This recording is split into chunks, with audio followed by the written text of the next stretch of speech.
Hey everybody, my name is Matt Koulis, 37 years old, born and raised in Southwest Michigan. Been whitetail hunting since I was about 18 years old, first generation. I currently live in northern Indiana with my wife and two boys that are 4 and 1. We just purchased a piece of property down the street that's about 14 acres. I had Brian and Jared come out and do a land plan for me, and super excited to start filming. Haven't done this before, and show you a little bit of the habitat improvements that they recommended for me. It'll be a lot of work, but I'm super excited to start and hopefully teach somebody else something out there and maybe learn a few more things along the way. And all in all, just have a great time doing it and try to improve some things.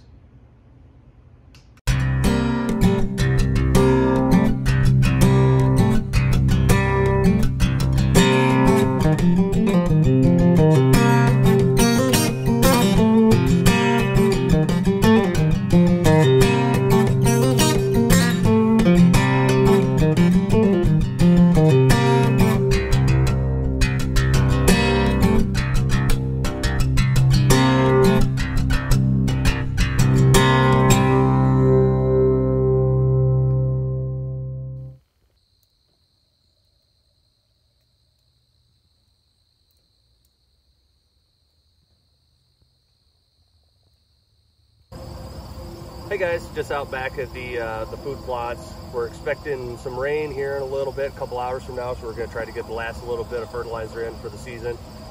Emmett's got his butterfly net, and we got our tags to hopefully catch the monarchs, but I don't think there's going to be any with this storm coming through. So I have two different plots behind the house. One that's set up around a chestnut grove of a few trees.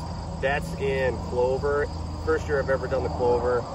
Killer food plots, the resurrection, unbelievable. The growth I've gotten out of that is just astounding. And then in front of that, which I'll end up doing some screening later on, I just got some radishes in there. And for the lack of rainfall we've got, I'm very, very impressed with how well it's coming through. Behind us is a brassica with a lot of involuntary wheat that I had from last year's cereal grain plot that came through. But still, for no rain that we've had, other than just really, really good moisture in the soil when I sowed it in, it's doing really well. But you could tell it needs rain and it needs some nitrogen in the soil. So a little weedy, but hopefully the deer don't really mind. I don't mind, so we'll see what the season holds, huh? Let's get to spreading.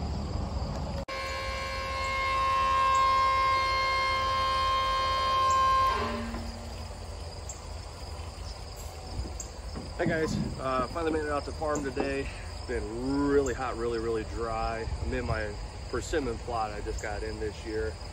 First year actually trying and growing persimmon so far, been pretty successful.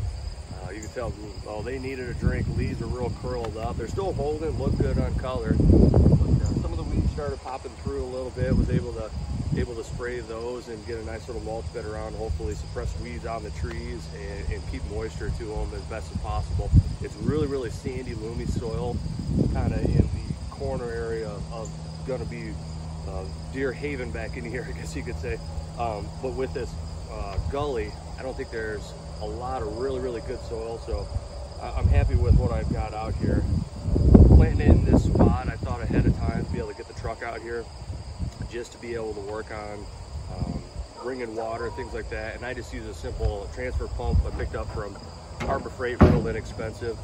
Just a battery in the back of the truck and a 55-gallon drum. It really seems to work out well. So it's kind of something to think about before you put in places, or your improvements, is how you're going to get access to them, how are you going to be able to work with them. And where we're currently at, I can walk from the road all the way right up to here to a simple pop-up line later on down the road, and hopefully be able to kill something good out of here. So until next time, thank you.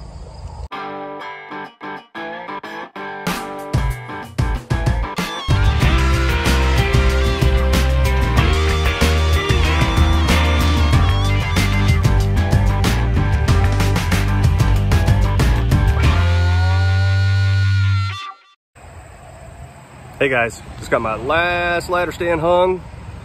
Normally I'm more of a ground and pound type of guy, but this year got a couple stands I'm actually going to try to hunt.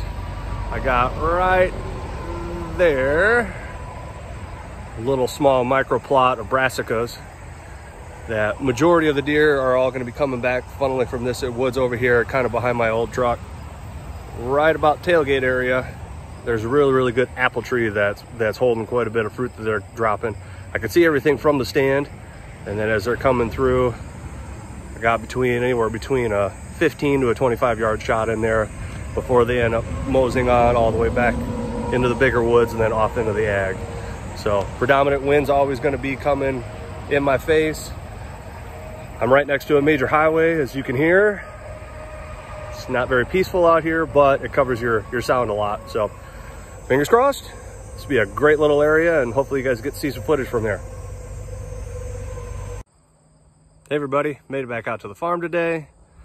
Needed to get some water to the trees because unfortunately Mother Nature didn't do her job. Got rain north, rain south, but not here. Kind of showing you a little bit more of what the actual farm looks like. Some of my first attempt at screening material this year for the road in the background. Got it in really late, so it's doing fantastic for what I expected it to be. I'm 6'5", and it's all of 5.5 feet. This whole acreage back here is about 10-11 acres in this spot. I tried to kill off the grass as best as possible. This is a grown-up pasture. Got quite a few native forbs coming back a little bit between ragweed and some pokeberry and stuff like that, and some other native forbs. And then up on top of the hill, fortunately, is a failed food plot of mine. This is maybe quarter acre, something along those lines. It's sown in with oats, a little bit of peas, which you kind of, here's some of the peas right here. I mean, it's nothing. Same with the oats. It's just not taken. We didn't get the moisture like I needed, so I don't blame the seed at all. I don't blame how it was put in the ground. We just didn't get the rainfall like I needed. So, and only a couple weeks left before the season actually starts. I don't really see it coming through. So, oh well, is what it is. Nothing else will be a great observation stand. And so this is kind of what you'll be seeing me hunt out of this year. A few different places back in here. So stay tuned. We'll give you a little bit more. Hey guys, as long as I was out here, I figured I'd show you the back side of that 10-acre property. Up there, that's where I was just showing that failed food plot. Secondary screening I got in actually looks so much better than the first one. I don't understand it because I fertilized the first one. I didn't fertilize this one at all. But it looks, I mean, it's substantially thicker. But you can kind of, hopefully this gives a little idea of the topography and kind of how thick and overgrown that is. So I don't believe I'll be doing any sort of hunting in the back here. I'm just mainly going to be focusing on up in the front. Sorry. Up towards the road, easy access, and I don't really know how the deer travel through here, how things work, so I'm gonna be doing more observation than anything. But anyway, there's the back side of the beautiful 10. Thanks, Matt. Really appreciate you giving us that introduction and showing us around your farm. Really looking forward to following along this season, seeing how your habitat progresses and how the hunting season goes for you. So good luck, and looking forward to more from you. Well, that's going to do it for this episode. Appreciate you all tuning in as always. Hit that subscribe button, and you can find our podcasts, our audio podcasts, anywhere you can get your podcast: iTunes, Stitchers, Podbean, etc., etc. I think they're even on iHeart now too. So appreciate you checking that out. Leaving us a review is the best way that you can support us. Also, check out our merch on our homepage, habitatpodcast.com. And looking forward to rolling out more of these intro videos and introducing you to more of the team as we go around the country. And it's going to be a great season. So thanks, everybody. I'll check in with you later.